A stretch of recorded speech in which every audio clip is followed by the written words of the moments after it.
sur bobine, épisode 12, Across the Bridge. Introduction.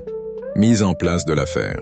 Alors voilà, ce soir on ouvre un dossier pas comme les autres. Pas un de ces classiques qui brillent sur l'étagère des cinéphiles comme une médaille bien astiquée. Non. Je vous parle d'une pépite qui a pris la poussière dans les archives, oubliée des catalogues dorés de Hollywood. Across the Bridge, 1957. Un film britannique, tourné par Ken Anakin, avec un certain Rod Steiger en première ligne. Et croyez-moi, Steiger, il ne fait pas les choses à moitié. Quand il joue un salaud, on a presque envie de lui demander des cours particuliers. Ken Anakin, ça vous dit quelque chose? Le bonhomme a souvent navigué dans les eaux du cinéma populaire britannique, flirtant plus tard avec le grand spectacle Those Magnificent Men in Their Flying Machines ou La Bataille des Ardennes, mais au milieu des années 50, il a eu un coup de génie noir, une parenthèse vénéneuse, Across the Bridge. Pour lui, c'était son film préféré, sa réussite la plus intime. Pas un blockbuster, pas une fresque épique, mais un thriller tendu comme un câble d'acier, tiré d'une nouvelle de Graham Greene. Graham Greene. L'écrivain catholique désabusé, celui qui savait mieux que personne mettre ses personnages au bord du gouffre, entre cynisme et rédemption, entre whisky tiède et prières avortées. Across the Bridge, c'est d'abord son histoire parue en 1938. Une nouvelle sèche comme une gifle, où l'identité devient une prison, et où les chiens, parfois, ont plus de cœur que les hommes.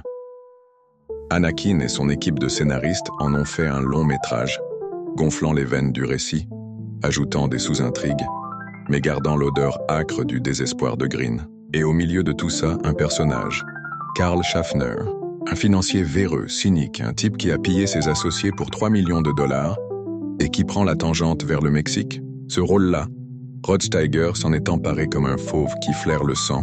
C'était l'époque où l'acteur, sorti du succès de Sur les quais, cherchait à prouver qu'il pouvait tenir un film sur ses épaules. Pari tenu, sa prestation dans Across the Bridge est encore aujourd'hui citée comme l'une de ses meilleures, juste derrière celle du prêteur sur gage. Steiger, c'est un peu la bête de l'acteur de studio. Intense, maniéré, mais jamais gratuit. Ici, il campe un homme odieux, détestable, et pourtant, on le suit jusqu'au bout du pont. Sorti en Grande-Bretagne en 1957, le film reçoit un bel accueil critique. Le Monthly Film Bulletin 100 balles parle d'un des thrillers les plus efficaces et individuels réalisés en Grande-Bretagne depuis un certain temps. Mais aux États-Unis, silence radio, ou presque.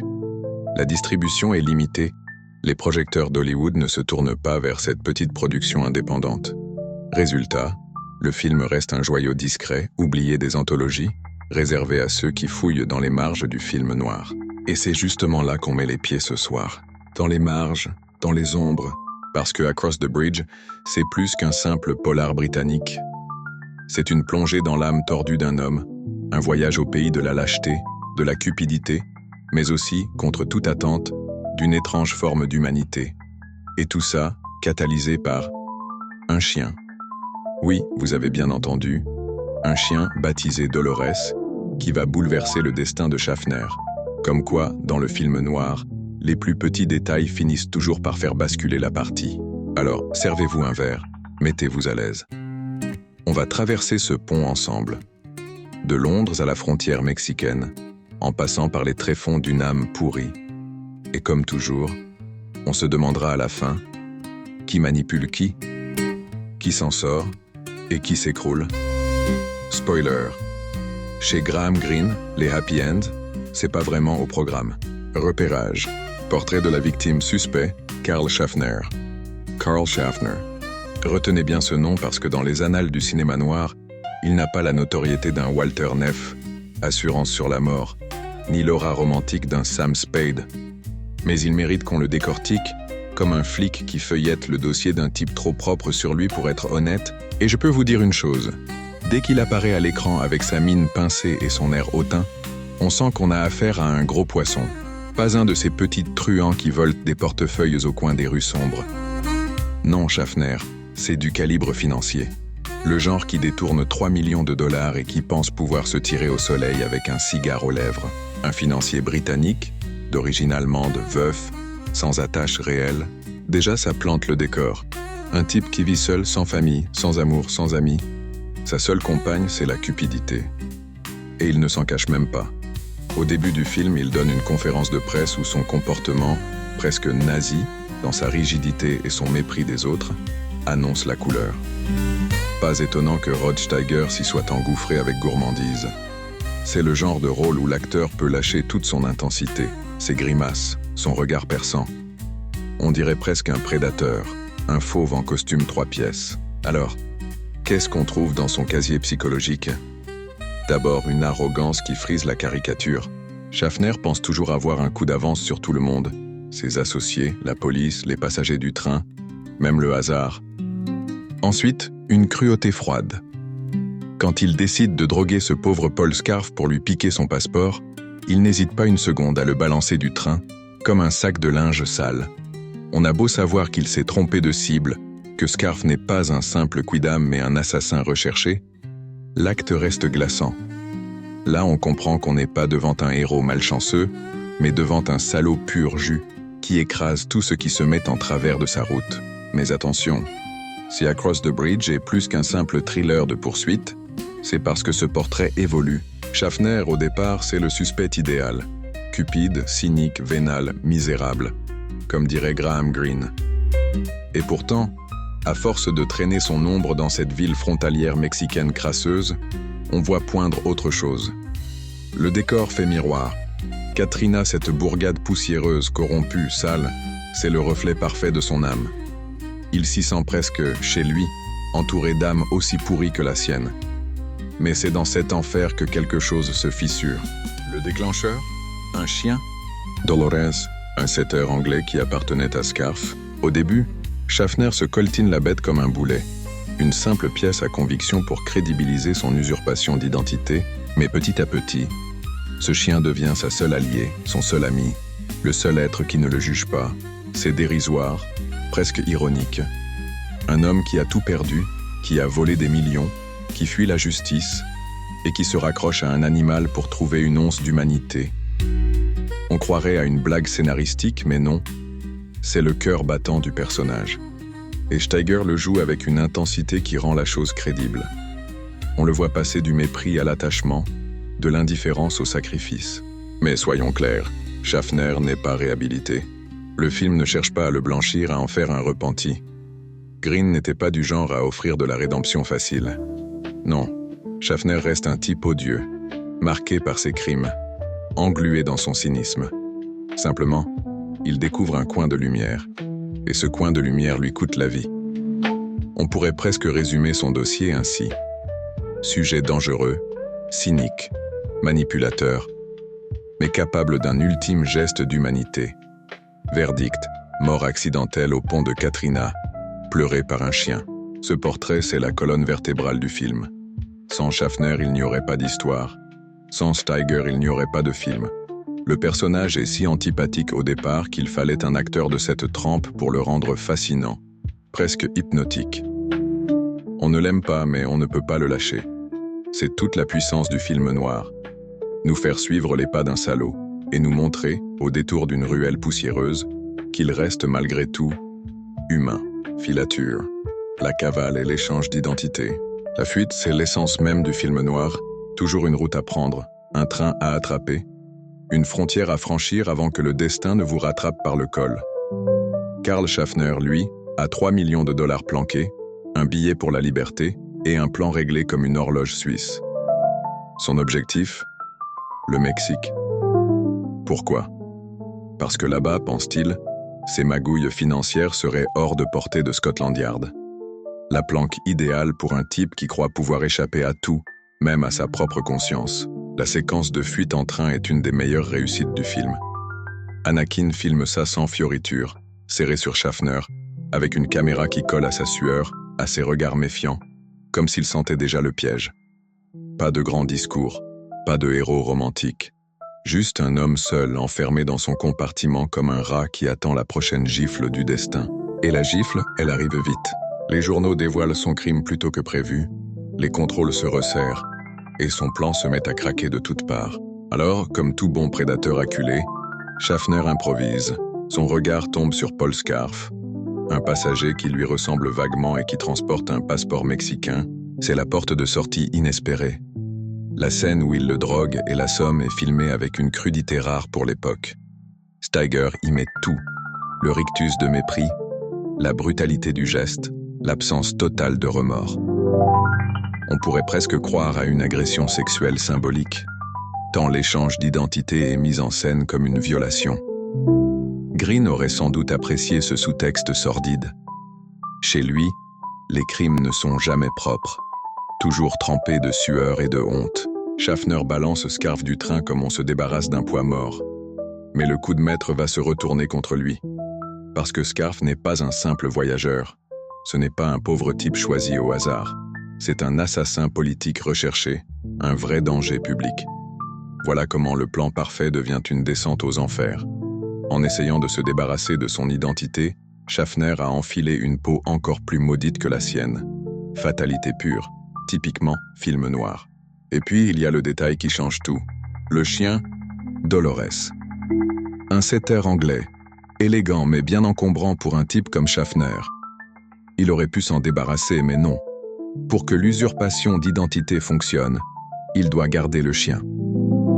C'est presque comique au début. Le financier véreux qui tire la laisse d'un animal qui n'a rien demandé. Mais c'est aussi tragique. Dolores devient son fardeau, son témoin muet, son ancre. Et ce chien, qui aurait dû être un détail insignifiant, va devenir le moteur invisible de tout le récit. À partir de là, les filatures s'enchaînent comme une mauvaise série de dominos. Schaffner arrive au Mexique, mais il est immédiatement pris pour Scarf par la police locale. Mauvaise pioche. On lui colle l'étiquette d'assassin politique et il doit supplier qu'on le reconnaisse pour ce qu'il est vraiment.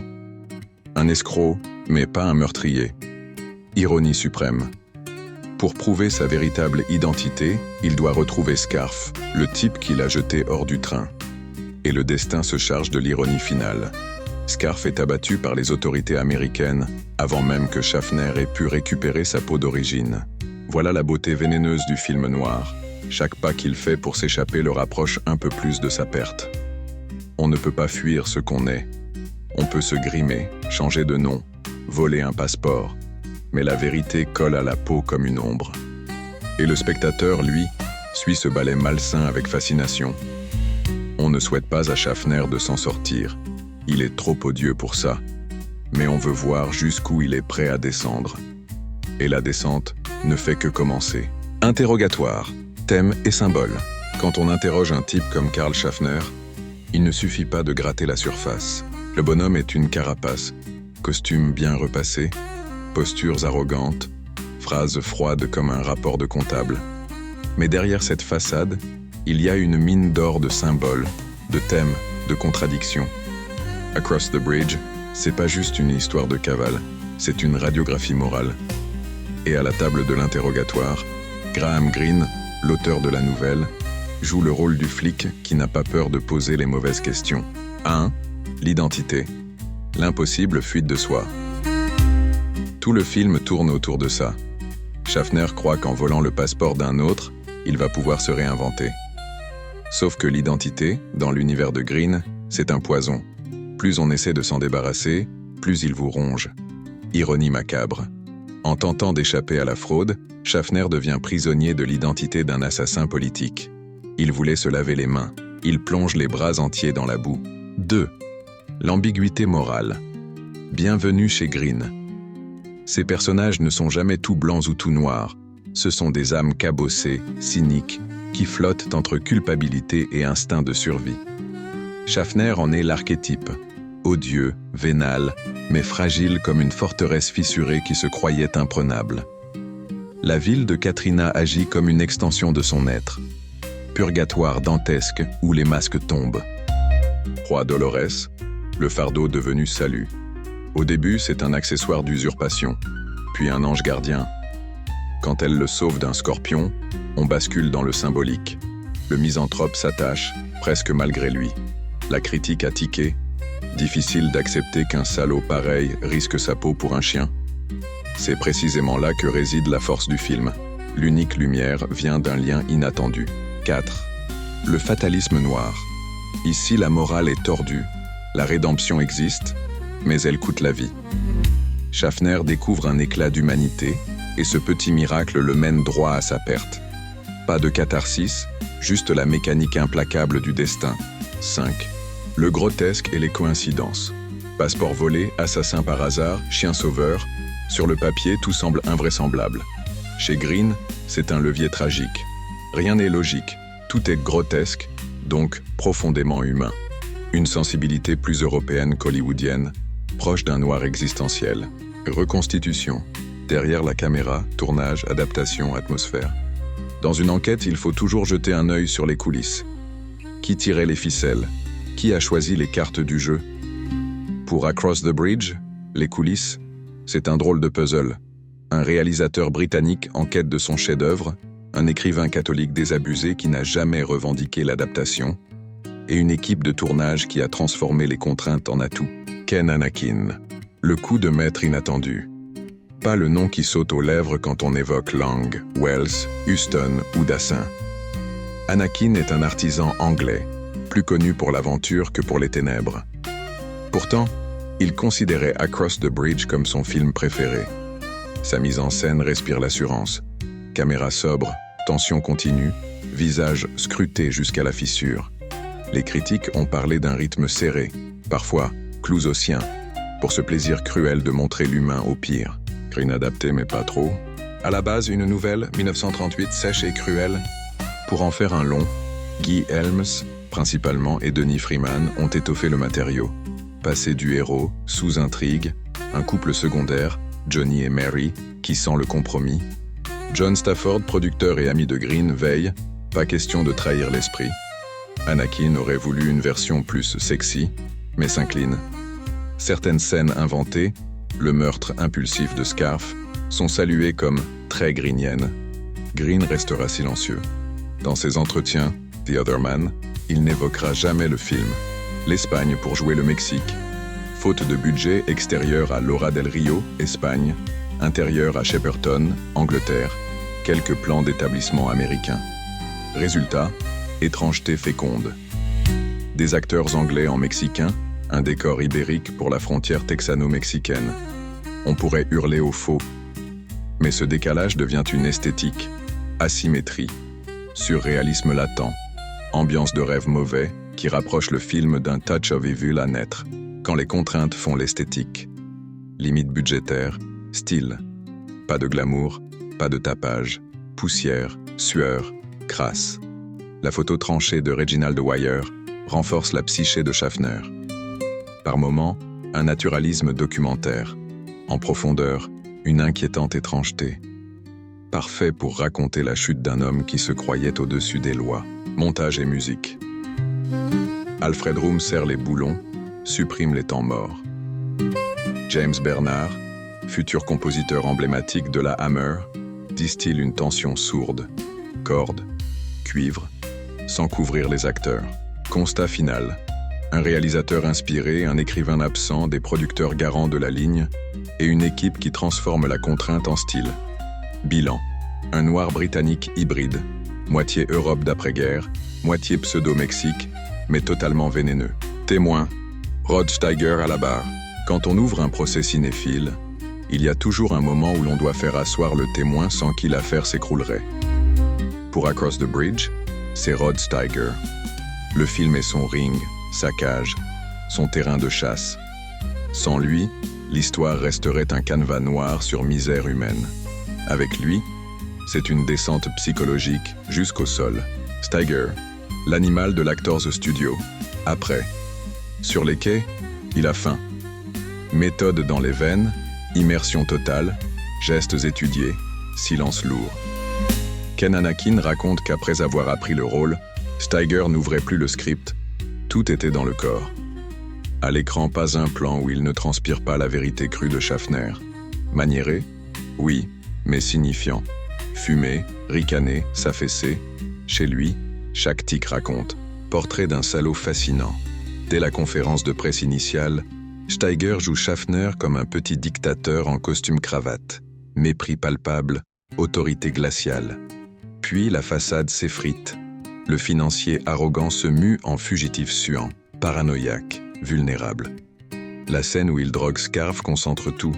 Brutalité animale, calcul froid, sous-texte de viol psychique lié au vol d'identité. L'homme et le chien, duel silencieux. Face à Dolores, le setteur anglais, Steiger baisse le volume. D'abord la laisse qui pèse une tonne, puis ce regard quand elle le sauve d'un scorpion. Incrédulité, attachement honteux. À partir de là, chaque geste devient une leçon.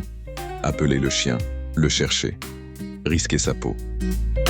Quand il traverse le pont pour la récupérer, Steiger joue sans pathos, presque mécaniquement, comme si Schaffner ignorait lui-même qu'il est en train de se sacrifier. Ambiguïté bouleversante. Un rôle fondateur. Steiger plaçait ce rôle juste derrière le prêteur sur gage. On comprend, il y pose la matrice de ces marginaux, traumatisés, intenses, magnétiques. Les critiques britanniques ont suivi. L'une de ses plus poignantes performances. Quelques voix discordantes, Derek Hill Sight and Sound pointent une artificialité, mais cette stylisation sied à un imposteur. On n'est pas là pour l'aimer. On le scrute comme un insecte rare, fascinant et répugnant. Témoin clé. Sans Steiger, Across the Bridge serait resté une série B soignée. Avec lui, il gagne une dimension psychologique qui sidère et reste. Verdict critique. L'accueil et les dissidences. Un dossier n'est complet qu'avec le verdict de la Cour. Pour Across the Bridge, le jury critique est partagé. Salve d'éloges sur la Tamise, sourires en coin, outre-Atlantique. Londres applaudit, Hollywood s'en fiche. En 1957, la presse britannique accueille le film à bras ouverts. Le Monthly Film Bulletin parle de un des films les plus efficaces et individuels réalisés en Grande-Bretagne depuis un certain temps. Le Radio Times Guide to Films, 4-5 étoiles. Brit Movie, performance captivante et charismatique de Steiger. Certains l'érigent en cousin lointain du troisième homme, les réservent. Même les enthousiastes admettent une faiblesse, il manque un centre défini. La première partie, Schaffner prédateur en cavale, est un cran au-dessus. Après le pont, le piège se referme et la dramaturgie mollit. La mort liée au chien est jugée difficilement acceptable par quelques plumes.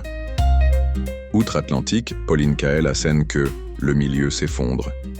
Derek Hill, Sight and Sound, parle d'un jeu étudié, conscient, artificiel et d'une mise en scène compétente. Pourquoi ces dissidences ? Parce que le film tient un équilibre fragile.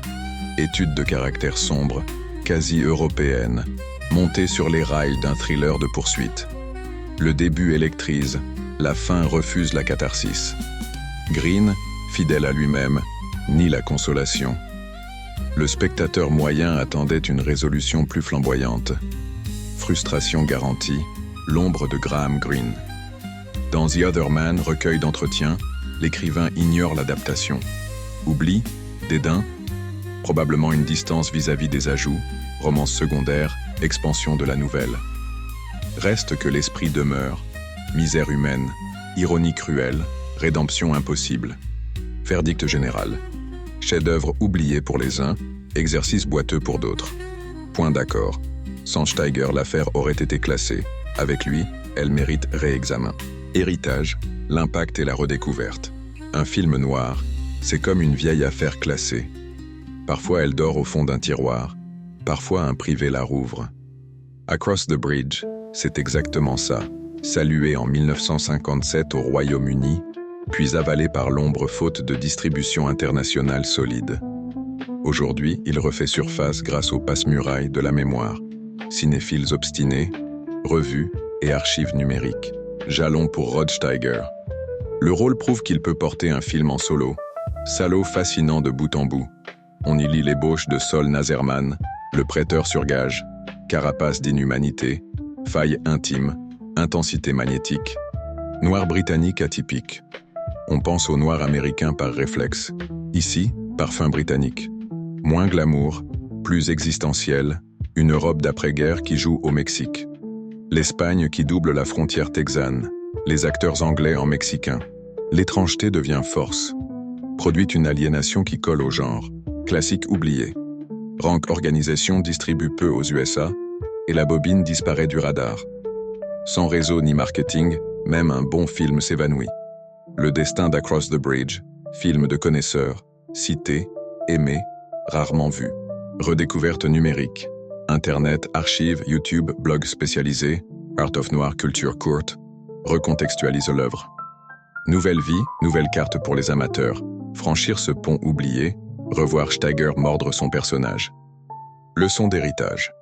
La postérité dépend des canaux autant que des mérites. Ici, un bon film plus mauvaise distribution, invisible. Les passionnés et les archives corrigent le tir et l'affaire revient hanter l'histoire du noir. Impact durable. Pour le noir, une pièce de puzzle à replacer. Pour Steiger, une étape clé. Pour les curieux, un butin à exhumer. Bouclage, dernier verre au comptoir. Alors voilà, l'affaire Across the Bridge est pliée. Une histoire de financier véreux qui croyait rouler tout le monde et qui finit en chien crevé sur un pont mexicain, pleuré par un setteur anglais. Graham Greene, pur jus, pas de happy end, pas de morale bien emballée, juste une conclusion sèche comme un coup de matraque. Dans ce monde-là, on ne s'en sort jamais vraiment.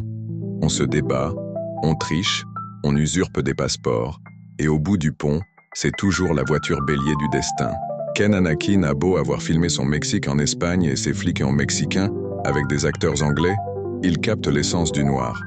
Aliénation, fatalité, grotesque. Son film, il le tenait pour son préféré, et pour une fois, on ne va pas le contredire. Malgré ses faiblesses, malgré une fin jugée abrupte par certains, Across the Bridge reste un joyau noir. Un film de sale trogne qui parle d'humanité avec un chien en guise de témoin. Et puis il y a Steiger, l'animal, l'ogre, le salaud magnétique. Sans lui, la bobine finissait à la cave. Avec lui, c'est une étude de caractère inoubliable. Le voir passer du requin de la finance au fugitif suant, puis à l'homme capable de se jeter sous une voiture pour sauver un chien, c'est une expérience. Pas agréable, pas réconfortante, mais nécessaire. Au final, un film noir britannique sous-estimé coincé entre continents, pont tendu entre cupidité et rédemption impossible. Pas un monument, non, mais une sacrée bonne bouteille pour ceux qui aiment les crus rares et amers. Moi, à mon avis, j'ai pris mon pied à revoir cette bobine. Pas pour sa beauté, y a rien de beau dans la chute de Schaffner, mais parce qu'elle me rappelle pourquoi j'aime le noir. Des histoires où même les salauds laissent passer une faiblesse, où le destin ricane plus fort, où la seule tendresse vient d'un chien perdu. Rien que pour ça, Across the Bridge mérite d'être sorti du placard. Alors, si vous avez traversé ce pont, dites-moi ce que vous en pensez. Sinon, allez jeter un œil. Ça gratte, ça pue la sueur et le cynisme, mais c'est du noir comme on n'en fait plus. Rideau, verre vidé, rue avalée par la nuit. Mike rétro, fin de service. Conclusion, rideau final. Alors voilà, on a tiré les ficelles, interrogé les témoins, retourné chaque pierre. Across the Bridge n'a plus de secret. Film noir britannique oublié, financier véreux, chien fidèle, fin qui colle à la semelle comme la boue après l'averse. C'est un comble. Un salaud détourne 3 millions. Et ce n'est ni l'argent, ni la police, ni le destin qui le flingue. C'est son attachement à un chien. La seule fois où il laisse parler son cœur, il signe son arrêt de mort. Moralité ? Méfiez-vous des chiens trop fidèles, ils ramènent peut-être l'os, jamais la rédemption. Ici Mike Rétro, fin de ronde. Reprenez un verre, laissez vos impressions dans les commentaires, partagez, abonnez-vous, et repassez au bureau pour la prochaine affaire. Une autre bobine, un autre bobard, toujours cette odeur de tabac froid et de poudre. À la prochaine et gardez l'imperméable à portée. La pluie n'a pas dit son dernier mot.